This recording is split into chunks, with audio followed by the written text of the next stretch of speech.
I'm going to give this a second because it takes a second. And we're going to go live. And this show is going to be called Vegas Rant. It's going to be the Vegas Rant because that's what I do better than everything else. So, news profiling, not so much. Vegas Rant, fantastic. We did the professional gambler. Thanks a lot for those of you who tuned in. I wish I could have done a caveat and captured more of that. But I guess the first thing I should ask is can everybody hear this? Is everybody seeing me? Are we a go? Because I got the little sound thing right here. And it takes a hello, everybody. Okay, there we go. So I got a hello. And I got Dennis in the background doing support as usual. Dude, Christopher Bird. I can't wait to get to this stuff. Just wait for it. I have so much information for you because, we hear things. The little birdies stop by and we hear some stuff. So I have a lot of stuff for you. First, I got to get, do we care about my hair? No, we don't care about my hair. We do care about the phone calling. And here, can you put this on pause? Okay. Yikes. This is what happens, dude. You get a call and yeah. And there it is. Okay. All right, ready? Let's get this show on the road. First of all, thank you guys for coming. This is going to be quite the rant. We're going to talk about the F1. David has a lot of really interesting information. This is going to be a little bit of a rant. For those of you that love the cars in F1, I'm not talking about F1 itself. I love F1. Who doesn't like F1? I like fast cars. I was a Matchbox collector, not really a Formula One collector, but I was big. I loved going to the events. As a kid, I really launched off. I did dirt bikes and things like this. And as you know, a lot of us older people, we had infatuation with the cars. And so our infatuation has never ended. Cars are a good thing, and so there's that. So I'm not here to talk about F1 itself. I'm here to talk about the impact that F1 has had on Las Vegas and how literally F1 arrived here in Vegas, and of course Vegas pulled its pants down. Vegas just pulled its pants down and bent over, and the rest is history. And that's where we're at now.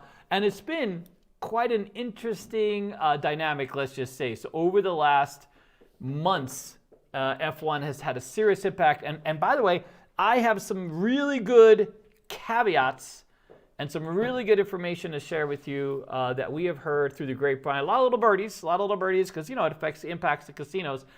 First of all, it's the first time in my life I've ever seen anything roll over the casinos. And when I say roll over, I mean bulldoze the casinos. It's stunning. A lot of us were like caught off guard after the fact, where this sort of, a lot of things happen and they were like, absolutely no way. How is this possible? Because, up until recently, casinos had, all the power. Apparently, never been tested before. Balls are sort of a relative thing in this industry now. And there's that. But all right, before I get to that, very quickly, I definitely want to talk about a few things. So first of all, we're going to have hold on one second. And this is amazing. I'm doing this. This is we have a lot of big people that reach out and are interacting with us, and we're getting messages all the time. It's just fantastic. It's a good time to be alive in Vegas. Let's just say that. All right, we have an event coming up, a holiday event at the end of the year. We're going to be putting it out Friday. So this Friday, if you are subscribed or registered or you have joined on our CasinoQuest.biz website, you will be getting that newsletter. So we're going to send it out to everyone who's a registered member, or if you just subscribe, it's probably two different things. We're going to give you some information. So two things. One is you're going to get some knowledge about the event that's coming up. You'll be able to sign up and register the event. It is going to cost a little money. It's not going to be cheap. We're also doing at the same time we're going to pair that. This was Alex's idea, so thank you, Alex. We're going to pair our holiday event with our employee holiday event. So you guys will be, because you guys are really our family anyways, so it'll be the extension of that. So you'll get to see literally all of our employees. Yes, all their vacations are canceled. They have to be part of this event. You got to do what you got to do. The next part about that is, if you haven't already heard, which you may not, we are evolving the school in a very big way on a player and student dynamic, and we are creating a lot of opportunity here in Las Vegas. And we want to share that with you. We want to make this, we're a proven concept as a school, we're a proven concept as Casino Quest, and we want to share our next leg, this next journey with our fans. So there's that. Okay, so with that said, CasinoQuest.biz, subscribe, don't subscribe, do whatever you need to do. That's all the plugs I got. I really want to get to this F1 thing because it's coming. It's close. I should have done this a while ago, but interestingly enough, we were all a lot more excited, I will say, a couple months ago, maybe 3 or 4 months ago. So when everything started, so let's just do this. Okay, so Formula One, the Grand Prix race is coming here to Vegas, and they've been converting the Las Vegas Strip, parts of the Las Vegas Strip, basically this track around the Las Vegas Strip, into a track. And they've done everything they needed to do to make this a track. And I'm going to start out with a little bit of the timeline. I'm going to give you guys a little bit of information because, we're in fashion show. And technically we're sort of on the strip. And so this has an impact. And as it's impacted businesses, there have been information that's gone out to businesses associated or, that have been one way or another impacted by this development. And so, man, dude, first of all, I will say this. So like, a lot of this is after the fact. So we have a county commission here, and they're not going to like me because I think they should all be fired, to be honest with you, because I don't know who signed off on like just everything. First of all, I don't know what planning went into this, and I don't know. I think Grand Prix just sort of showed up and just set up on the. I don't even think anybody got in their way. I think they just showed up. They had a lot of tractors and a lot of equipment, and they started doing stuff, and everybody was like, well, it's can I say, I don't know if I can say this, but listen, you know how you get onto the White House, you're just a Mexican with a lawn blower, you know what I mean? Like you can just walk around, no one pays attention, you know what I'm saying? Because everyone assumes that you're doing your job. I think that literally Formula One Grand Prix just showed up with some jackets and some sponsors, and they just literally made their way onto the Las Vegas Strip. It's quite stunning. So like, for example, no one knew how much this was going to cost apparently. Someone signed off on this, and then after the fact, Grand Prix said, hey, by the way, you guys owe us the $30 million or whatever you owe us because we improved your roads. And the county's like, wait a minute, are you sure? Is this how it started? Because, I mean, how did they not negotiate this ahead of time? How did they not know that this was going to be a bill? Like, how do you be like, well, we're going to think about it. We'll let you know. And this is an ongoing thing. Like literally Formula One is trying to get $30 million or more from the county because of the improvements they've made. You know what I mean? Which, they made some improvement, but who did not sign off on this in the first place? Okay. The next thing is because it's it's on the Las Vegas Strip, they've had to redo this track and redo the sidewalks and I don't know all the tech that has to go on, the grandstands and they had to rip out all the trees and just like, what's interesting is Vegas has just gone through what we could call the Cone Wars. For anyone that doesn't already know, this city, our state bird is considered the bird. It's not the bird as in the finger bird, but the, what is it called? No, not even the bird. What the hell am I talking about? A cone? The cone. I don't know why I said bird. I'm getting old. Just bear with me. It's the cone. It's those orange cones, dude. It's quite stunning. It's the budget for cones is like $1 billion. And then sort of everything else just plays its way out slowly. If you want the most secure job here in Las Vegas, you want to drive the truck that puts those cones out on the street. You will literally be working for the rest of your life, dude. I mean, swear to God, you listen, you can go cross, or you can go as fast as you want, as slow as you want. You can flip off everybody behind you. You can shut down a whole road. You know what I mean? Like, you can do whatever the hell you want because you can take a cone anywhere. It's amazing. They've proven this. You put a cone down and no one disturbs that cone, whether it's your cone, their cone, no one cares. People will go around that cone. They will do nothing with it. They assume that cone belongs there. And if you are the cone god, you rule Las Vegas. It's as simple as that. So I don't even know what the hell happened. And a lot of this was after the fact. So here's another thing that was very interesting. And then this is sort of the lead up rant. Right? We're just sort of, I'm building the pile. There's a big pile. It's a big pile of poo. And we're building the pile slowly. But, So Vegas, so Formula One needed lots of easements. They They're literally wrecking the sidewalks in front of casino after casino after casino and rebuilding it in their own image. They're literally coming up with their own way to create their own opportunity for themselves, literally for themselves. And so in order to do this, they needed, I would assume, some permits. Now, let's put a little caveat on this, okay? So just so you know, lately, no one's really given a crap about the parking or the impact or literally any of that stuff.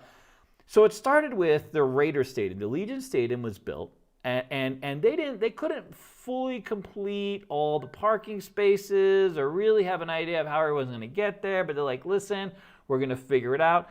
And even though the stadium fits, I don't know how many thousands of people, they got parking for like 10% of those people. So it becomes an actual cluster when there's too many events going on that side of the street. But get this, wait for this.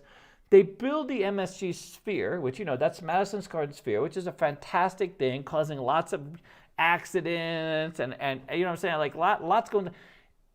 And you would not believe how many parking spaces. So let me just tell you that 18,500 people can go into that venue. Guess how many cars can go into that venue? Cars, 300. 300. I mean, there's just 300 cars, dude. That's not even an exaggeration. I mean, you know what I mean? You're like, wait a minute, 300 cars. So if you've heard about the ridiculous sums to park your car, that's because only 300 cars. And so here's what happens.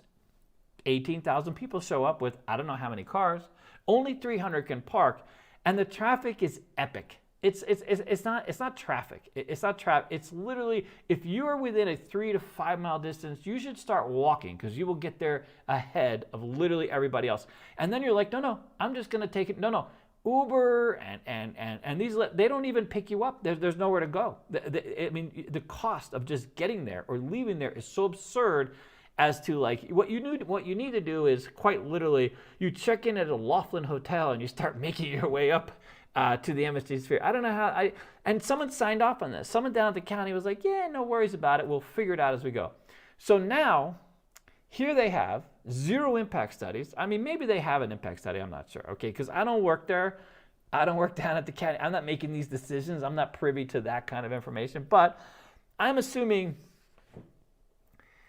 let's just say if I'm not getting paid for having 300 spots on an 18.5 venue, I'm doing other stuff. I'm getting other benefits. I want to say something. God, I wish I could just go straight up unfiltered, but you know what I mean? I mean, some of us, because someone's getting paid.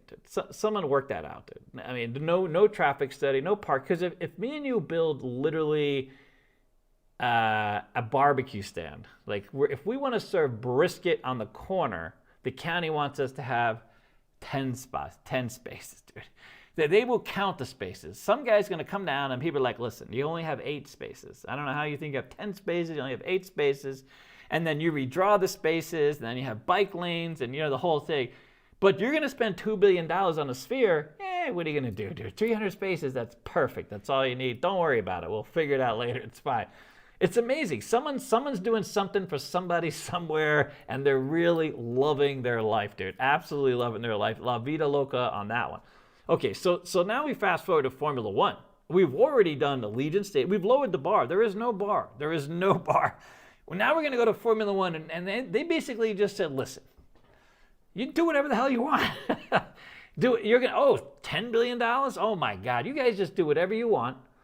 Don't worry about it. Just literally just clean out. Just get rid of all the trees. And get rid of all the sidewalks. Get rid of the street, dude. Don't even worry about the street. Don't even worry about the people.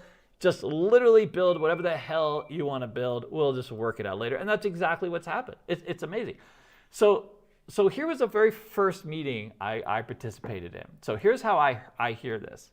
And I hear it secondhanded because, our Casino Quest is not literally on the strip, right? But we have employees that have to get to their access, and we got to figure out. So they came, F1 came, and they basically own the world. And then casinos were like, wait a minute.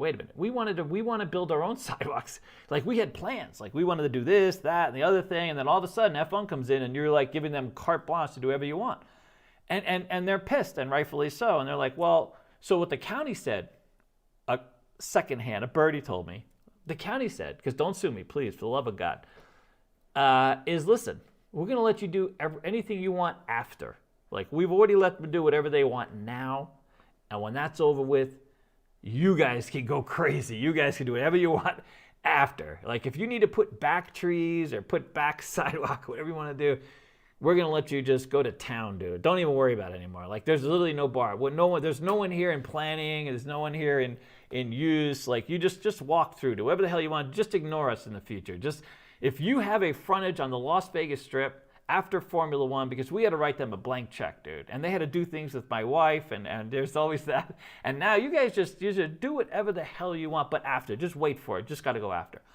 But right now, we got to really screw you on every level, dude. But once we're done screwing you on every level, then don't worry about it. You can do whatever the hell you want. We're going to hook you up. So that's literally how this started. And okay, that's not verbatim, but that's quite literally the conversation, because there were really big players talking about, like, holy crap, like, how did F1 come in here and they just got carte blanche to do whatever the fuck they want? Like, and here we are. I mean, we're just a little old casino, hanging out, paying wages, you know what I mean, making events, doing well. But we have enough parking for everybody. We got benefits, and now here we are. We got no trees. You took our trees, dude. What the hell happened? But anyway, so there's this. So, but then we move forward a little bit, and then the excitement. Then we have all this positive news about how great, how many people, and the impact, and big numbers are being thrown around. Oh my God, it's going to bring 105,000 people in these grandstands. We're going to fill up the grandstands. All these people are going to buy ridiculously expensive rooms. And if they even can get a peek, they're going to have to pay. We're going to have to pay. They're going to have to charge. And so here's what I understand is the opening salvo from Formula One. Is, listen, if you have a room and they can see that event, we want $1,500, dude. We want $1,500. Yeah, you got to pay us, dude. You got to pay, and then you can charge whatever else you want. But we want something, because they're looking at our cars, they're checking us out. We want no peeping toms on this racetrack, dude. If you're watching our racetrack, if you're looking at our cars going around that track, we want to get paid. The sponsors want to get. Everybody just wants to get paid. We want to, we got to pay some bills, dude, because we put a lot into it. So, there was a lot of pushback, because there's a lot of windows looking at the strip. There's windows, there's pedestrian overpasses, there's a lot of ways to see this from all sorts of places. And then, God forbid, you have like your own condo. Can you imagine those Veer people? Like, what are you going to do? Are you going to scale their tower, and you're going to put little cardboard finishings on there and be like, no, you can't watch this, you haven't paid. But so this is the first conversation. And apparently there was a sort of back and forth. It was a very sort of fluid conversation. But let's be honest, dude. Someone was holding a bigger purse on that one, dude. Like, swear to God, someone literally, I don't even understand, dude. Someone had a tickle. They were working the tickle a little harder than the other one. These conversations are always beyond me, because if I own a property, this is my property, how is it that you can tell me who can look out the window and how they can look out the window? I mean, I one time worked for a hotel with some feverish, I didn't own a hotel. Sorry about that. I don't know why. I worked at a hotel, and I worked at a hotel, and I was on the top floor. I was actually an assistant restaurant manager for a minute, believe it or not. And there was this furious masturbator in a tower across from us. And we would be like, hey, can we get the furious masturbator to close the drapes? You know what I mean? Furious masturbators. It was the weirdest thing. And the cops are like, no, because it's their window and they can do what the hell they want. They're in their house. And you know that we didn't even know what it was, by the way, that was doing this. You know what I mean? You just couldn't figure it out.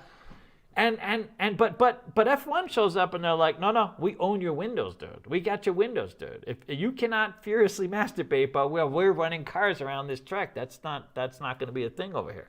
And if you are, you're going to have to pay us $1,500. Can you imagine?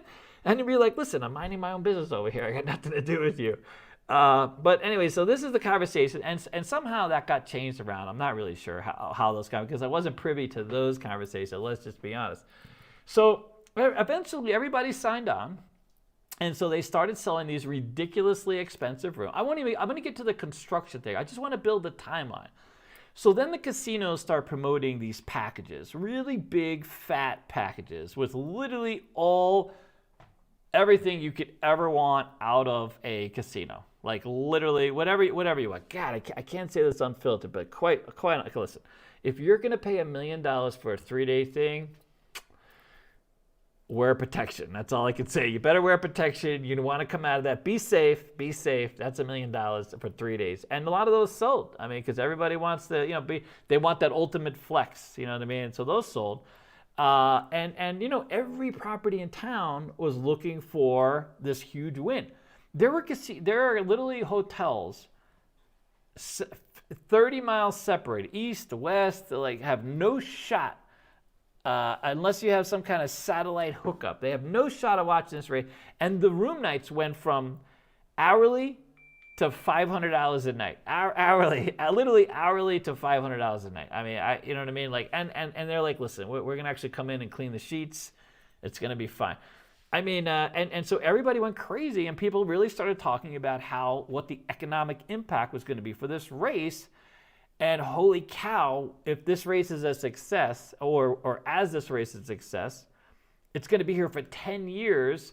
And, the justification for a lot of this is like November is a slow time of year. The beginning of November until Thanksgiving comes, this time of year sucks for literally everybody. People don't come here. The people that do come here, don't spend a lot of money. SEMA's here right now. The expression with them is you'll see my ass on the way out kind of thing. Like they don't spend any money. There's 180,000 people with like a suit and a $20 bill for breakfast. I'm not sure what's going on with it, but it's a huge convention that's here. God bless you guys. Thank you for spending money over there at the Venetian, the Westgate. But the rest of the town isn't getting a lot of good vibes. It doesn't really come till after Thanksgiving and then leading into obviously the holidays and stuff like this. So for Formula One to come out here for those 3 days, everybody was literally just like, come on down. You know what I'm saying? Like, we're just going to love you guys. Anyway, so now let's go with the reality. Here's the reality. So the construction started up on here. It feels like a long ass time ago. I'm sure it hasn't been quite as long as it felt like, but let's just say we're not talking regular. We're talking like boa construction, like that slowly. It started out with a few cones and some traffic lights and some stuff, and it has literally compressed to the point of just absolute suffocation anywhere on the strip. Like so much so that the news picked it up. People literally stopped coming here. You know what I mean? And this is where I'm gonna get into a little serious tone. People literally started coming here. We had people who were planning on coming to Casino Quest, heard about the sidewalks being torn up, heard about the inability to get rideshare, and quite literally just changed their plans. Just thought it was just too much of a hassle. If you're in certain places on the strip now, or not now like this second, because some of it is like winding down. Can you imagine winding down? You couldn't you couldn't get a rideshare. You had to walk across the street. If your bougie ass was supposed to get a limo, the limo told you to suck it and walk across the street because there was no chance of that limo going across the street. And this was an ongoing thing. I mean, we literally had someone complain about they had to exit their limo. The limo was stuck, just wasn't going anywhere. So what do? You just get the hell out. Now you got no limo and you're walking like everybody else. What are you going to do? So this has had a real impact, not just in construction, but there's lots of businesses that have been negatively impacted. And I wonder for a minute, can you imagine? I wonder for a minute if they took into consideration what the lost production was going to be for Vegas. Like, okay, so you have the economic impact, you got all these people working on the construction, the build out, you have this big event that's coming, 100,000 people, but what about the lead up? How much money do we lose in economic activity? How many people lost their tips and how many businesses were impacted or couldn't get there? Ellis Island, dude. Ellis Island, you got to feel bad for Ellis Island because a lot of this construction has really centered around that whole area where they're building that whole Grand Prix and the start of the race and the stands, everything else. And for a long time, there was just some dude. By the way, luckily he was a really nice dude. And if he didn't let you go in, I mean, you were stuck waiting. Like, you could wait 45 minutes just to pull in Ellis Island. Now that's repaired, but there was a while where if I was Ellis Island, I would have been absolutely outraged that this was going on. And then what could you do about it? There's nothing you can do about it because apparently F1 took Vegas's balls and just put it in their purse and they zipped it and that was it. There's nothing else. There was no talking about it. I mean, it's quite literally been unbelievable. Okay, so here's my rest of my rant, and then I'm going to get to some of the actual things that I know that are ongoing right now, and I'm not stunned, but I'm less optimistic it's going to be anything close to what it's supposed to be, because this is either going to be a wildly successful event or it's not. There's no medium here. If this event does not sell out, these rooms sell, and these people come and spend a shit ton of money, this is going to be a fail for Vegas. And I'm going to tell you why. I think it may not be the success and this may not be the right market for it, because people come to Vegas, by the way, for big stuff, but not necessarily to sit around and pay a ridiculous amount of money for a metal seat to wait, I don't know how long, for Zoom. You know what I mean? The loud noises and the sound of the cars. Anyways, I'm gonna get to that in a minute. All right, so here's the thing. So traffic has been outrageous, right? So traffic has been an ongoing absolute disaster. It's finally cleared up in a few areas of the Las Vegas Strip, so it's not quite as bad. But prior to this, it was literally impossible. So impossible that it pushed traffic and congestion to east and west. So here's the thing. Las Vegas lacks a center arterial. We do not have a highway that goes to the center. It's very difficult to get into the center. It's all side streets. And this is because we had, again, a county commission years and years ago had the opportunity to get to some rail or get to some other transportation options, and they elected to go the cheap short-term route. And then some idiot or group of idiots, I won't mention who, but I played a role in politics and I came across them, had the audacity to assume that we would be 2 million people less at this stage in the game. And so we're not, and we built out, and now we're a much bigger city than we're supposed to be, and we have no infrastructure to support moving a lot of cars and as many people as we have, and it's getting worse. Now, it's getting worse. It's not getting as worse as like being on the Ventura parking lot that goes on in LA sometimes, but it is getting worse, and it's a very difficult thing. There's a lot of people who work in one very center piece on the Las Vegas Strip, or some part of that corridor is a ton of people.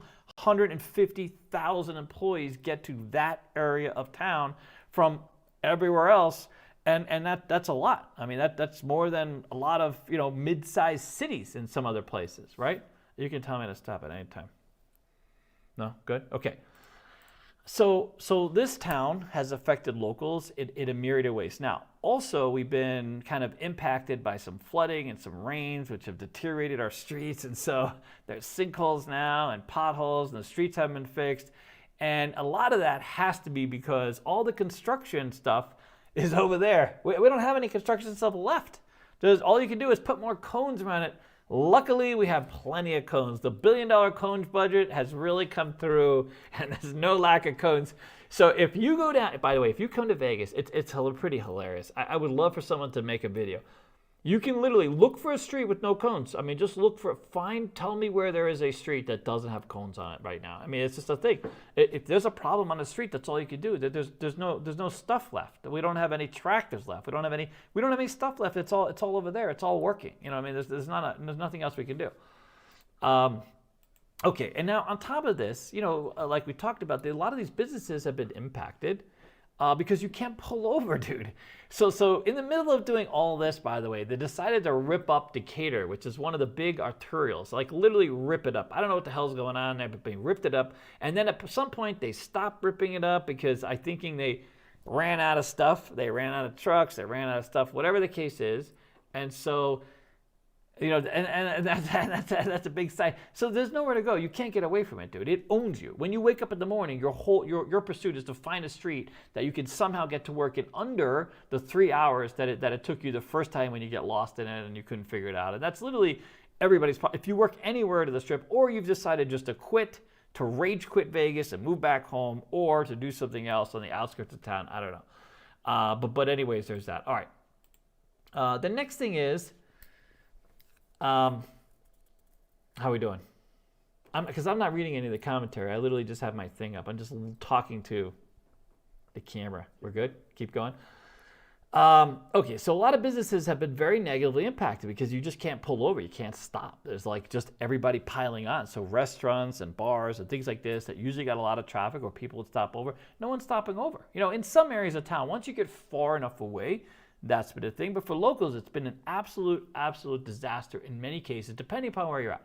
So a lot of the places that have been more popular, that you know, where there's a lot more congestion or potentially more congested, are now just sort of off the tree, are not options, and people are not. Okay, so the next part is quite literally this: the rooms.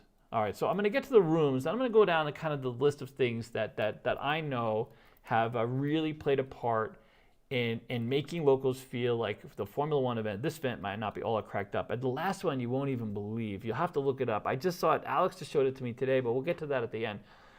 I guarantee you that all the powers that be are not going to be happy about you know, kind of sharing this. But it is what it is. I mean, truth is truth, and just figure it out. But anyways, there's a lot of anxiety about tips because unfortunately, you know, the Formula One crowd is not necessarily the U.S. It's not homegrown. It's a lot of people from overseas, and the tipping culture is different. Or tips are part of the meal. Like, you know, overseas, you eat at a restaurant, maybe they pay better and they don't rely on tips, or the tips are part of the bill. I mean, the service fees. So all this anxiety about tips, like, so there's a lot of people here in Vegas, as you know, who rely on tips to make a living. If they don't make the tips, they're not making any money, because a lot of these jobs are minimum wage. So you're in the hospitality sector, you don't get tips, you're kind of screwed. Now you have all these people that are coming potentially who aren't in the business of giving tips. They might have a shit ton of money, but tips is just not a part of life. It's not a way of life for them. And so how do you make any money? And how do you get tips? So if they come here and, you know, that maybe they gamble, maybe they do all this stuff, but they never tip, then that doesn't translate to our local population, who is very invested in how, I mean, someone in some family somewhere is getting tips and sharing that, whether it be somehow. I mean, most of us know someone in hospitality and we benefited, or we have a business that benefits, or something like this. And if those people aren't tipped, and it doesn't realize any kind of you know, benefit. You know, when like UFC, or they have a big event, the big fights and stuff like this, these people will come because they're homegrown and they tip. They're, you know, these people have money and they tip, and you know the impact from that. You also know the conventions where they tip. You know, some of these big money conventions where they have these big players, these very wealthy owners of stuff. When they come, they tip, and you know, hey, that's a great convention, or hey, this convention over here sucks. We were just rounding down some of these conventions that are terrible from the perspective of a hospitality. Now, all conventions are great for Vegas, so let's be honest. I mean, they fill up rooms and we charge more. And part of the reason why the casinos scale the rates for those people is because they know they don't spend money in other categories. They just really just there for the room, and they go to convention, and guess what? They don't really gamble, they don't tip, none of that stuff. Here we're going to have a case where people are going to come, and these are higher profile, you know, wealthier demographic, or most of them anyways, and they're going to come to Vegas, and the anxiety is, the expectation is, many of them either don't know how to tip or just won't tip anyways. It's not part of their thing. No takeaway. That's not how it works wherever they're from. And so already cab companies have decided they're going to charge a $15 premium just to make sure. Now, you know, so they're going to charge $15 extra. It's literally going to be an add-on. If you want to go up the street 1 mile, whatever the case is, it's plus $15, because they're anticipating that you're not going to tip. What if you do tip? And then does that mean that if you pay the $15 fee that you shouldn't tip? If you see it and say, hey, well, if I'm paying this fee, then I don't have to tip you. And here's one for you. What happens when everybody leaves? Are these things going to become normalized? Because a lot of times that happens. Now all of a sudden we have, you know, taxi cabs for 1 mile, it's plus 15, because they're assuming, what if I tip you $5? Now that I've tipped you, do I still owe you an extra $15? I'm not really sure. But this is a thing, and nobody knows what's going to go on. So a lot of anxiety about the tipping, like literally across the board. And some are, you know, some groups of people, let's say dealers, and other groups of people are trying to kind of get ahead of the narrative. I don't know how you get ahead of that narrative. What do? Hire a billboard? You just put up billboards, or you just guilt people? I'm not sure. I say go to Paris, put something up on the Champs-Élysées. Hey, if you're heading out to Vegas to the F1, make sure to tip your dealer. I don't know. These are things that you have to think. Okay. The next thing is, and many of you have heard this, but I have some interesting updates on this one. So some of the hotels have done really well selling packages. As you can imagine, all the really nice hotels, right? The hotels where you can spend real money, you want a real big fat room, and you want a really good food, and then you want to meander outside your grandstand and watch F1 and just flex all you want. By the way, those hotels have done well. But all the other hotels, not so much. They were expecting to sell a lot more rooms, and that hasn't happened yet. And so because that hasn't happened, the room rates have done. This is Caesar's Palace, by the way. Caesar's Palace, dude. They got a shit ton of rooms, let's be honest. They got a lot of rooms to sell. But they're like center. Like they're right there. I think they have their own grandstands. They were talking about ripping out some of their stuff. Like I was expecting F1 to go right in there and just start tearing out whatever fountains they had left, dude. I'm surprised they got. I'm amazed. They tore out the trees in front of the block. There's no shade in front of the block. The most photographed piece of Vegas, believe it, supposedly, has no more shade. I'm not sure how that's going to play out in the summer as well. I've heard that they're going to try to put those trees back, but I don't get how that. Well, if you have enough money, I mean, you could do damn near everything. But so Caesar's Palace hasn't sold out all their rooms, and if you're someone who gambles here in Vegas, I've gotten so many offers, you have no idea. So I gamble, but intermittently. I have different statuses, different casinos. Some I play more, some I play less. And so I started out with a big fat, hey, come on down. We got a room for you. It's going to cost you a pretty penny. You may need to call your wife and have her come down with you if she's the money. Because a lot of times, the wife makes the money decisions. You got to bring her with you because it's a big decision and it's going to be a lot of money. And there you go. You're going to get your 3 nights. You're going to get your grandstand seats. You guys are going to have a great time. Then a couple weeks later, or let's say a couple months later, they're like, you get a new brochure in the mail, and they're like, hey, listen. Don't worry about the wife. We got a deal just for you. Just come on down. We'll make this a guy's weekend. You don't even need to buy the 3 days. You only need to buy the 2 days. We're going to hook you up, and it's going to be 50% off. And you and your buddies you guys can get all together just like you do with the Super Bowl, and you're going to come down and share the room, and it's going to be a great time. And then literally like a month later, they're like, hey, listen, we don't, we got some incentives here. You don't even need to stay for 2 nights. You need to stay for just 1 night.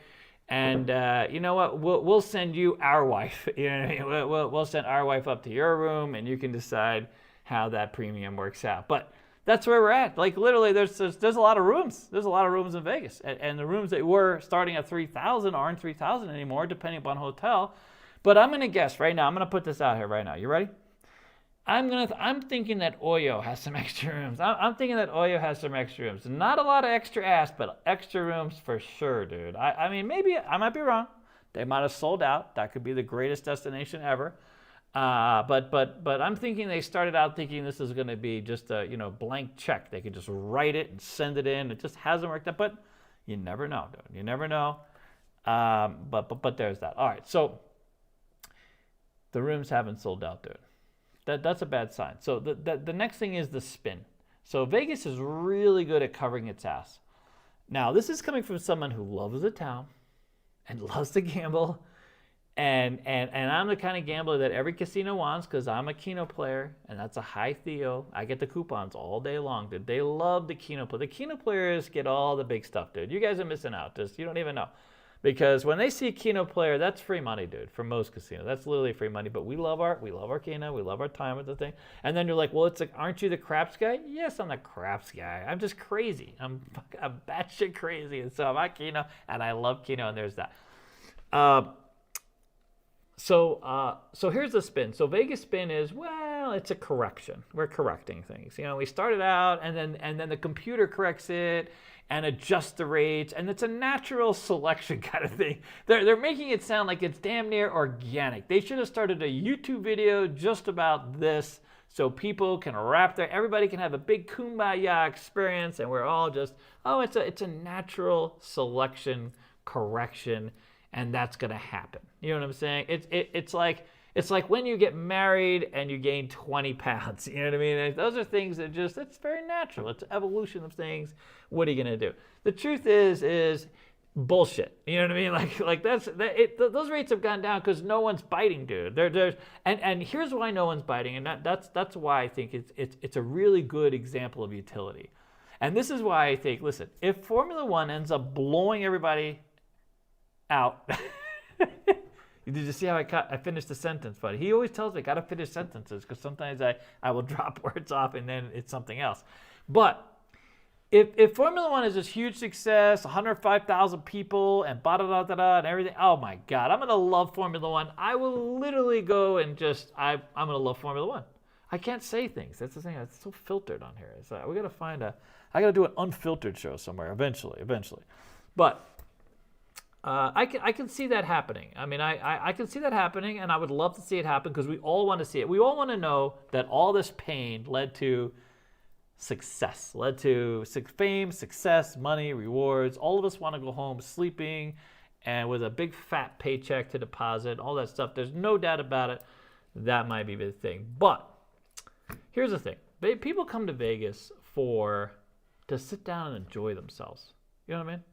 They come to Vegas for a show. We want to see Taylor Swift shake her ass. You know what I'm saying? We want to see her sing. We want to see Taylor Swift sing. That's what we want to see. We want to see, there's a lot of Taylor Swift fans. I could have just been canceled, dude. We like Taylor Swift. Her music is fantastic. I love Taylor Swift, okay? All right, so we do. No, really. I'm not digging a hole. I'm digging a hole. The hole's going down and deeper. I really do, actually. I'm all about it. Anyway, so here's the thing. We come to Vegas. We want to sit. We love the MSG Sphere because we can sit. We can listen, we can enjoy, we can be enraptured.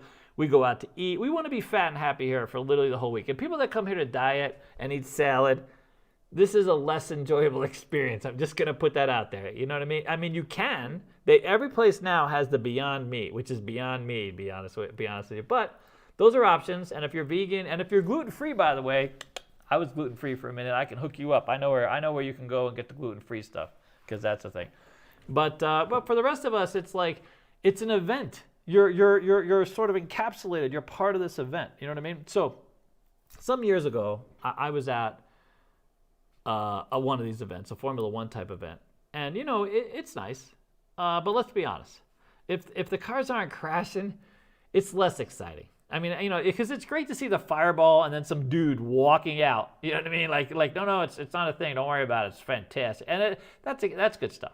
And if the crash ends up like literally right in front of you while you have your phone out, that's better stuff. You know what I'm saying? Like this. But if it's just cars running around, they're loud, they're going around the circle. I'm not sure how exciting that is. I mean, I don't know. I know there are people that get tingles from the sounds of the engines and the mufflers and all the other stuff. But for the most of us, I don't think. I think it's more of a flex. Hey, I got to sit in the seat and watch a car every few minutes for 10 seconds or 3 seconds or however fast, because they're fast cars.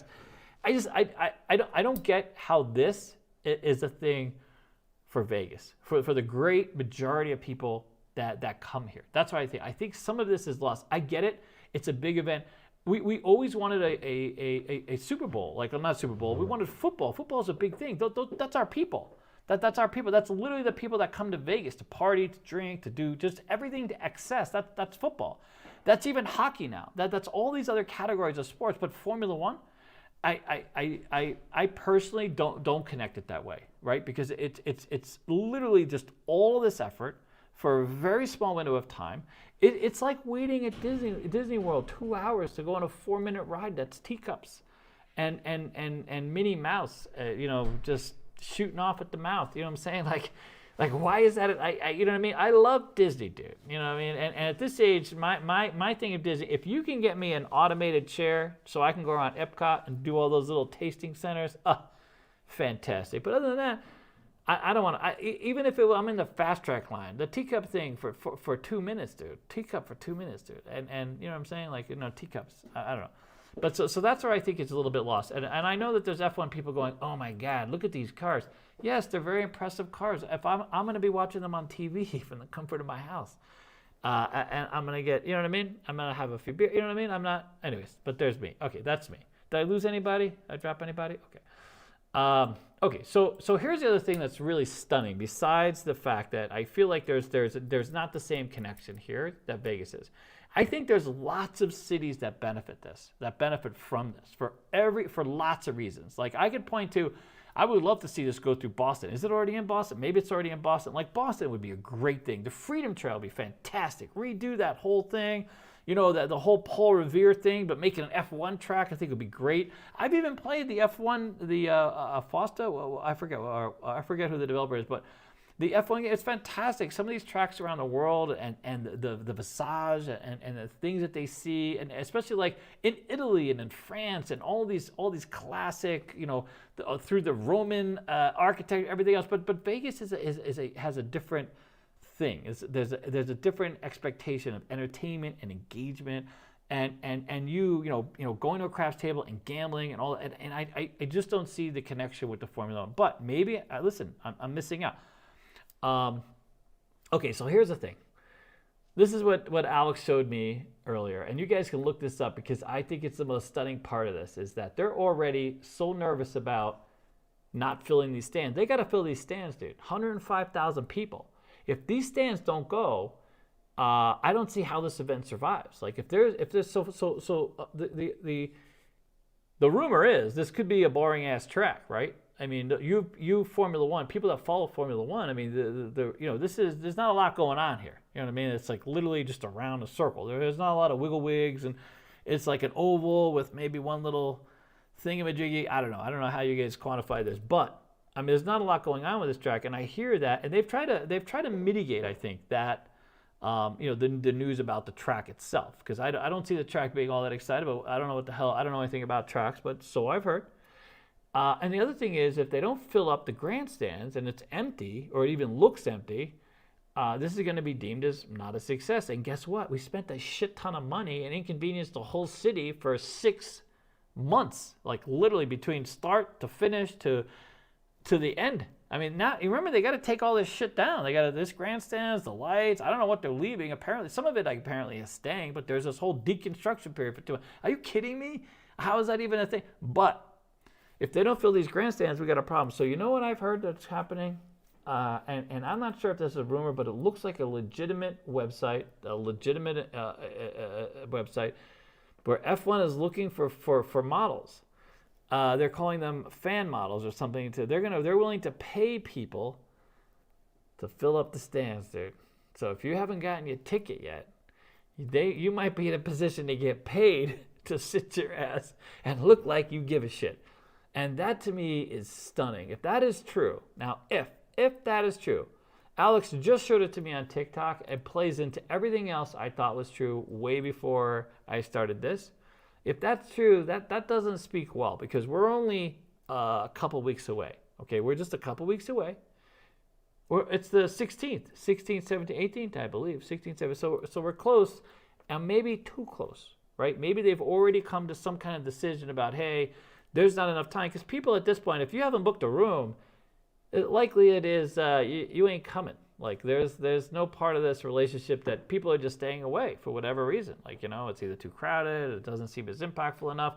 The rates, can you imagine if you're going to come here from Formula One, everything is going to be absurdly expensive, dude. I can't even imagine when you're not here for Formula One, the tables are $25. Can you imagine when Formula One here is what kind of tables we're going to have? I mean, how much like a shrimp scampi is going to cost? Like literally just everything is going to be absurdly expensive. Like literally, I can't even believe it. I don't even know what's going to happen. I mean, I can't speak to those prices, but I can imagine if I'm a steakhouse and I'm anywhere within a 10-mile radius of Formula One, my steaks are going up, dude. You're going to have to wait, and I'm going to charge you a little extra. I'm going to put that premium fee. And then I'm afraid you're not going to tip, so I'm going to add that to your bill before you even started. And then some kind of maybe a Formula One surcharge just for the hell of it. Why not? What the hell? I was inconvenienced. Now I'm not inconvenienced, so you got to pay my bill, and there's that.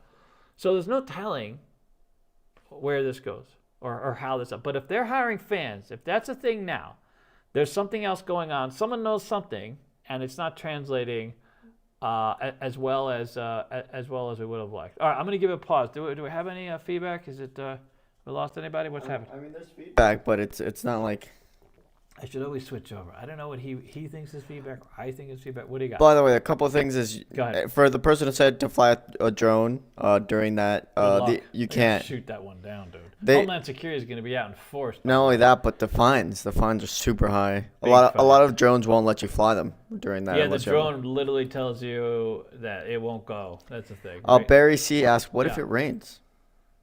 Yeah, dude. So my, they have been predicting some really inclement weather, especially like right now that's coming down to Vegas. So if the weather comes and it's bad, dude, I mean, and this event gets canceled, we're all screwed. So the interesting thing about November is typically kind of a mildish but cooler, environment here. It used to be Vegas didn't get a whole lot of weather, to be honest. It would rain for a little bit and then become a little bit of wind. What if it's just too flippin' windy? I don't know if these cars can go where it's ridiculously windy.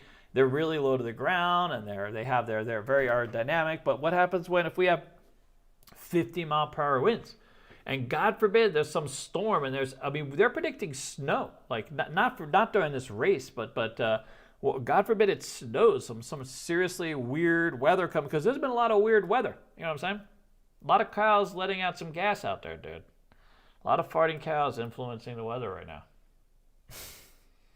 What do you got? That's it?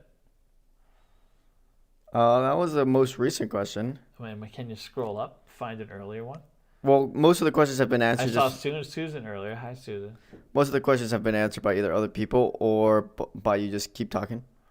By just me talking? Yeah. Oh, by the fact that I've been just talking? Yeah. I mean, I'll be honest with you. Everything I've heard so far has been sort of hit and miss. And I don't know where this goes, but I will say that the impact to this town and to people living here. Oh, before I leave, you know what another interesting thing is? Did I ever mention there's 150,000 people that have to access this strip? There are some plans on how to get people. They've even built this sort of overpass. They have this like temporary people / pedestrian bridge. They have a bridge that the cars can go over the cars. But there are some casinos already who have plans to get their employees where they need to go when they need to get there. But I don't think these plans are all that planned out. They were supposed to have been way ahead of this, I think, a month ago, from my understanding, originally. And now they're literally in like sort of catch-up stage. And they're just now sort of cementing how all these people are going to move. And it's not a few people, it's a shit ton of people with a racetrack in the way at 105,000 people, supposedly.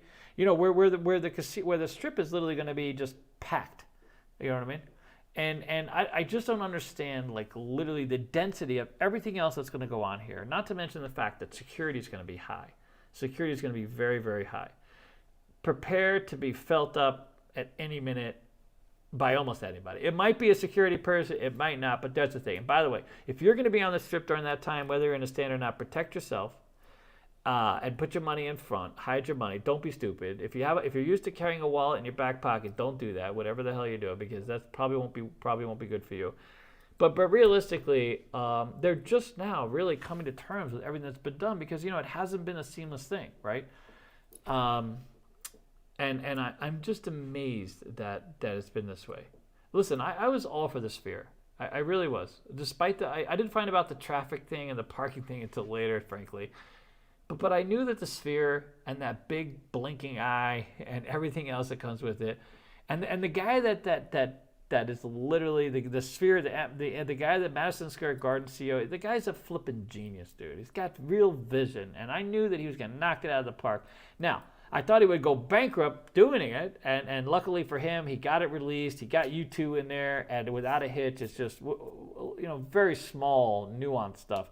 But for the most part, absolutely knocked it out of the park, and we knew he would. We knew that for that place to go live, it was going to be absolutely stunning. And I was ranting and raving about the Sphere all the way through, despite a lot of people going, "Oh my God, they've been building it for so long, cost overruns. It's just a big round ball." No. It's a big round ball with a purpose. Sometimes a big round ball is a good thing to have, you know what I mean? Especially the bigger the better, you know what I mean? But now we're here, and not as confident. Now I'm gonna add another cap. You have a thing? Yeah, you just kind of went past this, but they have to destroy the roads and rebuild them after everything's so done. we're not sure, but we've heard they have to like rebuild the roads later. That's another one that just doesn't make any sense. Did someone say something? No, that's the thing that gets me. I don't understand. Like, if that's actually a thing, I'm a bit confused. So that just could be like a second hand, third hand. Some poor bastard with a cone job, but looking to get some more money out of this. But I really don't know how that goes. Now, a lot of you guys asked me about Fontainebleau, and I was raving about the Fontainebleau because I feel like this Jeffrey Rosen guy is the guy. I'm not going to point to the other areas because I feel like that's the thing. When Vegas has somebody who's extraordinarily has real vision and wants to just go out of the box. Now, I think it's going to be a fantastic product. I really do. I don't know if it's going to be the best place to to game. I don't know if it's going to be the best place to park your car. I don't know if it's the best, but I think as a whole, I love the fact that this guy is moving the needle. He is going to introduce things that have yet to be introduced into this space. And that in itself is going to change, is going to be a big pivot. Now, interestingly, I also think, here's the other thing. So Durango Station is opening soon.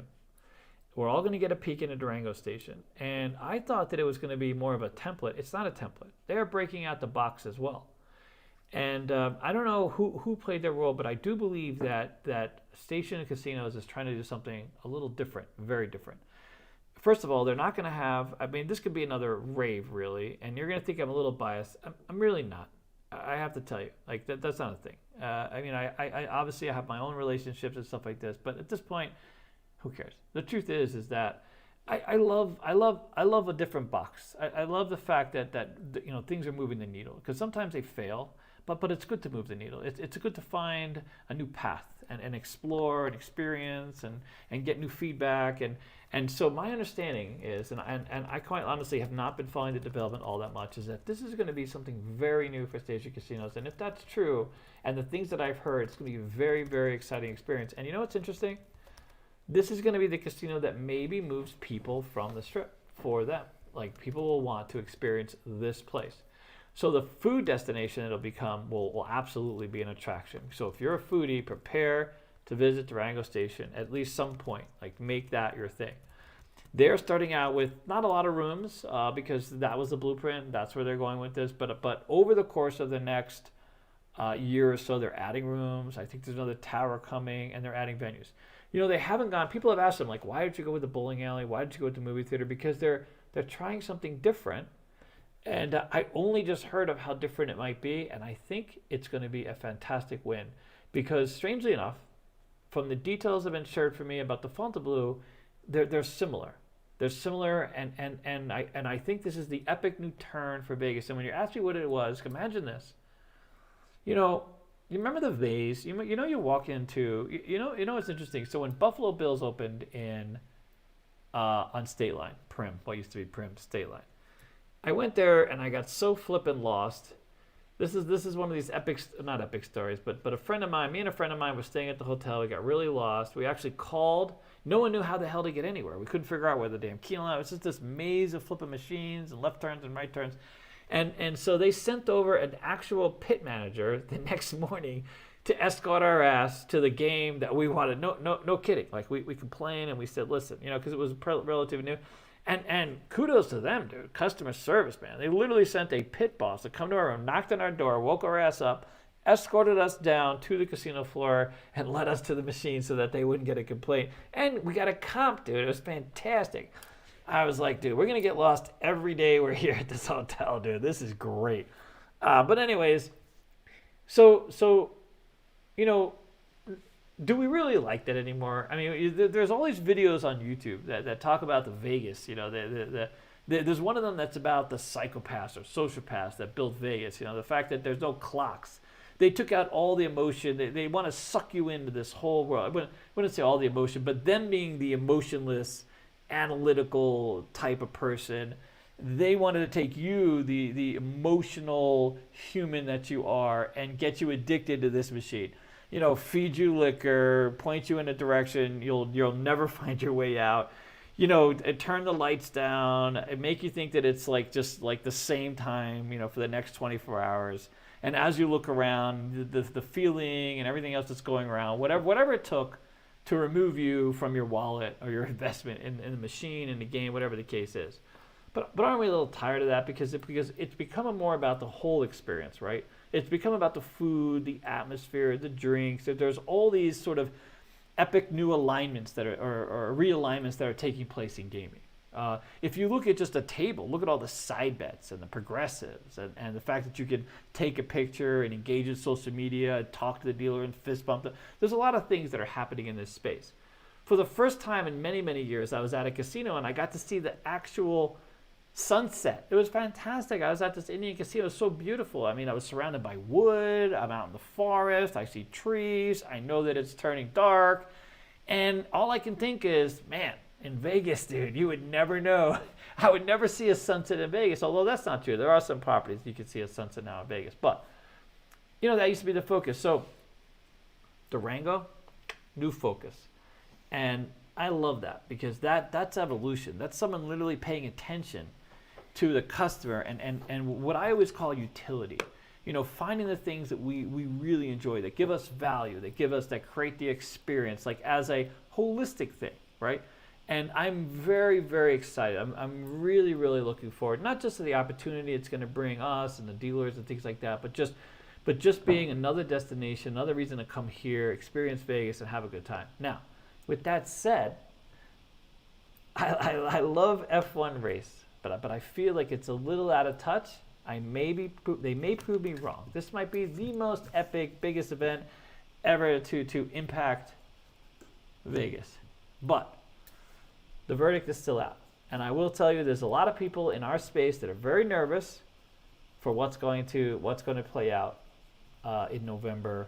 Because if it doesn't play out well, I gotta hope heads will roll. You don't know, but I gotta hope heads will roll. And then there's that. All right, good. Thinking about the end. I'm gonna end with that. Although I will invite you again, please, if you're at all interested, we have an event coming up for a holiday event. We're gonna pair it with our staff event, and you guys are welcome. We're going to limit the tickets to, I think, about 120 people. It's going to be the end of Christmas, so it's going to be the end of the year. So we're going to put out that invitation this Friday. In a newsletter, if you gotta subscribe. 8 p.m. By 8 p.m., we'll have it out. CasinoQuest.biz. CasinoQuest.biz. Subscribe or register there, and we'll hook you up. Okay, anything else? That's it? That's it. I can end. Say everybody goodbye. Yeah. Stream ending. No. Stream ending.